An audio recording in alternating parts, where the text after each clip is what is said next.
Hi, I'm Justin Young with HoopSeen.com here at Sandy Creek High School with Jabari Smith, one of the top players in the nation in the class of 2021. Georgia's #1 player in the junior class. And we're going to sit down today, talk a little about the upcoming season, the journey that he's been on over the last 12 months, and what to expect here with the Patriots as we move forward into the high school basketball season. And Jabari, appreciate you sitting down with me after practice today. Yeah, no problem. It's been a whirlwind year for you, where you're just kind of literally bouncing all over the world. Have you had much time to stop and think about what the journey's been for like the last 12 months at all? Yeah, I got some time to think about it and just humble myself. Just keep myself. I haven't done nothing yet, and just keep pushing forward. A year ago, you were preparing for your sophomore year here, and you had a ton of seniors on this team. Really good experienced guys, good guards, a team that was really well established, and you kind of had to come in and play just a really simplistic role, right? Yes. What was that experience like preparing for this year? It's got to be such a contrast to what it was before you went into last year.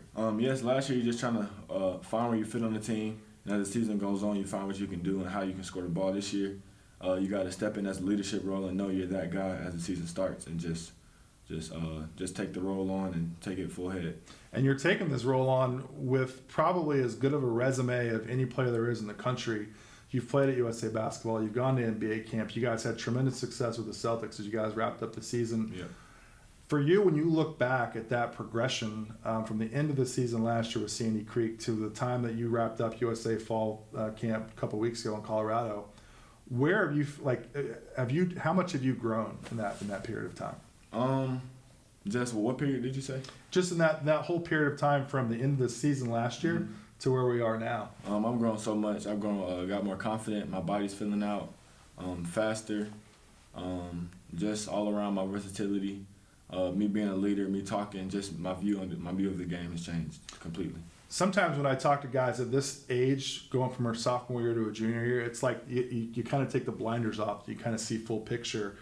For you, do you feel like that was a really similar experience for you where you just kind of saw the game almost more of its completion as opposed to like little bits and pieces of it? Yes, the game slowed down for me. I started to see it clearer and started knowing what I am as a player and know how I can score, get teammates involved, and just make a total impact on the team without just scoring or just being on offense, defense, just communicating all of the above. You've had the opportunity to wear red, white, and blue, play for the country, went down to Brazil. You guys won a gold medal down there. You've played at all the camps.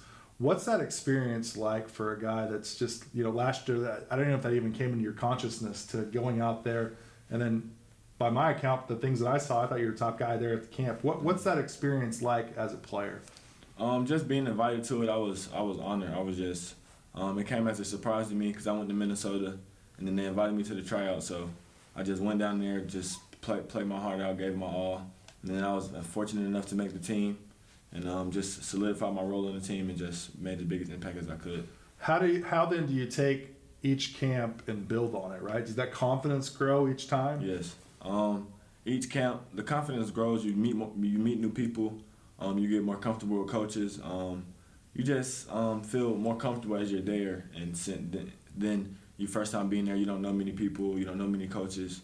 But as you get there, it started feeling like a family and a home. So I started feeling good. I mean, I don't have a ton of interaction with you, but just even that period of time, being able to communicate, right? And I think that's part of the whole concept of USA Basketball, really being outside of yourself, learning how to communicate more with others. I mean, do you feel like you just matured overall off the court as well through that process? Yes, just being very selfless.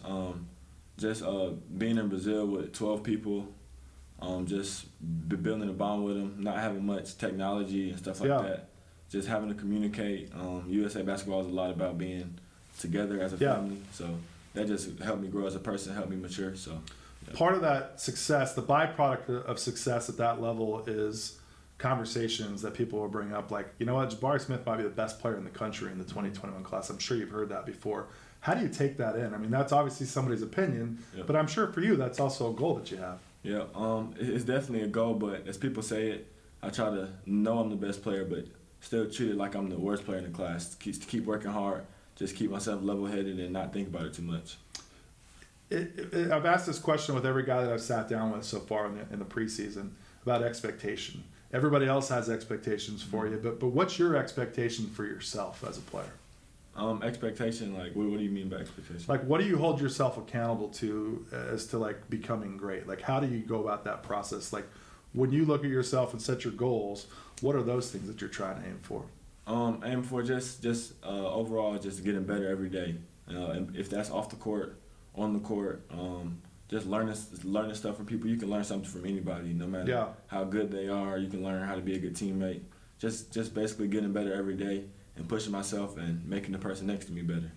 You know, I've seen you all over the country. We've seen each other in Florida and LA. We've seen each other in Colorado. And every step along the way, I've seen your dad there with you. Yeah. Not a lot of guys have that opportunity to have their dad with them along the way at all these opportunities. What are those conversations like? Obviously, your dad's had experience in the NBA for a long time, but how much has he helped cultivate this mentality to becoming the player that you're becoming now? He's helped me through the whole way since I was a baby to now. So he's been with me through it all. He can talk to me any type of way I can take it. So it's just been good. Just telling me and him letting somebody else coach me so I can see how that feels, but him still being there every step of the way. So that helped me a lot. We're shifting gears now to the start of the season. You guys start playing here in a couple of weeks. You got a huge game to start the year off against Norcross, a team who has size, a team who has experience, a team that has a history of winning championships. What's your goal? How do you feel about this team that you guys have at Sandy Creek? I feel like we're together. It's no problems with chemistry. We all play hard. We all know what we can do on the team. We don't try to do too much or make the extravagant play or do stuff we don't know we can do. So our goal this year is just to play hard every game, talk every game, and not have any slumps where we're going at each other or just not together as a team. If anybody in the stands is gonna know we are together and we play hard. I know, from watching you last year, you had to play you had the opportunity to be versatile, but you had to play a more specific role with the guys that you had. You had a lot of experienced guys. This year, just watching practice, you're all over the floor. Has coach opened that up a little bit more for you, being more versatile, being more touching the ball in every position? Yeah, it's just being free because, at the next level, you don't really have positions or anything like that. So he's just letting me move around. We don't really have positions on our offense like that, so we just move around, get the ball in the post, and just do multiple things. With practice and just college coaches can hit the road. They've been on the road now for about a month. Which head coaches have you seen come through here at Sandy Creek? Head coaches, Alabama head coach has been here. Ole Miss, Georgia. I think that's all the head coaches that's been through here. And then I know you told me before that you got a visit coming up, particularly big football game coming up right around the corner. Where are you headed? I'm going to Alabama, taking a visit to Alabama on the 9th. To see the Alabama LSU game, see what campus is like, just meet the coaching staff and all of that. Now, will this be an official visit? No, I think it's just unofficial. Just going over there for the game. It seems like Alabama's been over here a ton lately with Coach Oates. What's your relationship with him and their staff? He showed me how they play and how he coached at Buffalo. Yeah. So he showed me how he plays positionless and spaces out. So we're gonna see what they do this season, and I think they have a good year. Any other schools that you know that maybe you take a visit to as well coming up? Of course, I've been to Georgia, so sure. I haven't really set up any other visits. I was supposed to go to LSU on the 26th, but I had to take the ACT, so that got pushed back. So I'm probably gonna go to LSU soon, and probably some other visits down the road. Let's talk about those two schools for a second. Coach Crean, got in, caught fire, got Ant-Man to come up to Athens. What's your impression of him and in your time that you've been able to get to know him?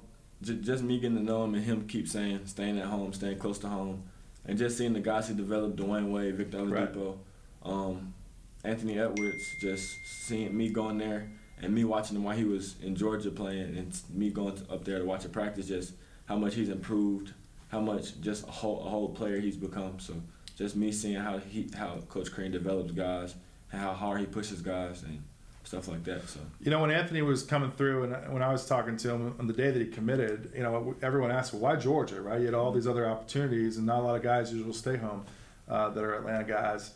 Did that make an impact to you at all? He always said, I want to go blaze my own trail. I want to go do me. I'm not saying that's, have you guys talked about that? I mean, he was the top guy in the country, top guy in the state. And that was really important to him. I mean, have you guys had a very similar conversation at all? He's definitely said going somewhere where you can be that guy and going to a school where the coach is going to push you and not be so laid back on you and let you do what you do. He's going to push you. He's sending guys to the next level, so he knows what it takes to get to the next level. So just him saying that, staying close to home and doing anything you can do as going to Duke or anything like that. Sure.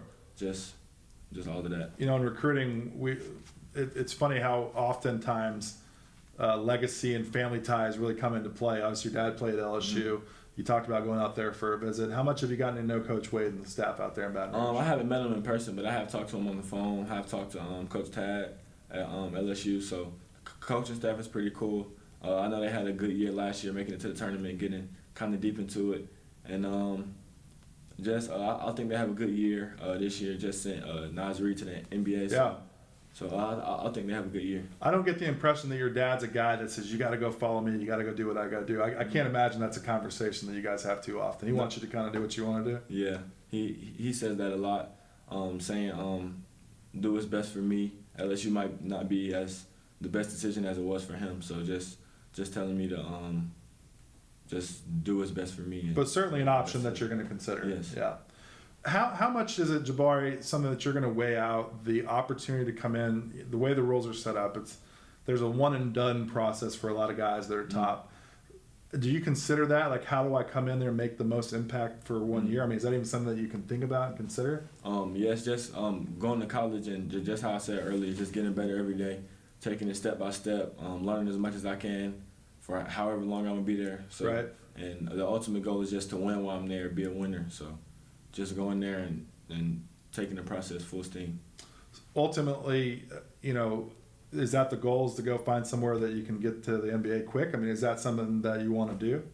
Yes, it's definitely something I want to do, but at the same time, go somewhere where I know I'm going to get better and improve as a player and a person. Well, we've seen the process so far so much, Jabari. It's been fun to watch. Every year you keep stacking on top of. Very excited to see what you have coming up here in the junior year. Appreciate you sitting down with me. Thank you.